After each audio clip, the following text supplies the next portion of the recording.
জন্মের পরপরই নিউমোনিয়া, হার্টের সমস্যা, টিবি সহ নানা জটিলতায় পড়া শিশুদের মধ্যে যাদের হাম শনাক্ত হয়েছে তাদের অবস্থা দ্রুত অবনতি হচ্ছে বলে জানিয়েছেন চিকিৎসকেরা। তারা বলছেন, হাম শনাক্তের পরও নতুন রোগে আক্রান্তের সম্ভাবনা থাকে। অনেক সময় অ্যান্টিবায়োটিকও সেভাবে কাজ করে না। নাজিব বেগ জানাচ্ছেন।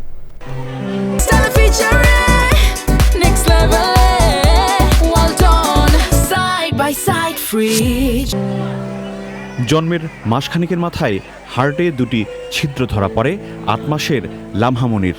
মাঝে মধ্যেই অক্সিজেন নিয়ে জটিলতায় পড়তে হয় তাকে। নিউমোনিয়া, টিবিজনিত সমস্যাও রয়েছে। আইসিইউতেও থাকতে হয়েছে কয়েক দফা। শেষমেশ এবার হামেও আক্রান্ত হয়েছে লামহামনি। হার্টে 2টা ছিদ্র আছে, এজন্য প্রায় অক্সিজেন কমে যায়। আর হচ্ছে সাথে হার্টের সমস্যা, যে জন্য বারে বারে নিউমোনিয়া হয়। নিউমোনিয়ার জন্য আমাদের যখনই হসপিটালে আসি তখনই 1 মাস যাবত থাকতে হয়। সন্তানকে নিয়ে 17 দিন ধরে শিশু হাসপাতালে আছেন তানজিলা। স্বামী লাল মিয়া কৃষিকাজ করেন, তাই জীবিকার তাগিদে থাকতে হয় মানিকগঞ্জে। হাসপাতাল থেকে বলা হয়েছে যে কোনো সময় আবার আইসিইউতে নিতে হতে পারে লামহামনিকে। বললো যে আপনি মনের দিক থেকে এটা সবসময় প্রস্তুতি নিয়ে থাকে, যে কোনো সময় আপনার আইসিইউ লাগতে পারে। হসপিটালে আসার সাথে সাথে আবার ওজন কমে যায়, কারণ ওরা বেশিরভাগ সময়টাই ও আইসিইউতে থাকে। আশা করতেছি জানি আইসিইউটা না লাগে, কারণ আমি অনেক এই পর্যন্ত ওর পিছনে আমি 5-6 লাখ টাকা স্যার ভাঙছি।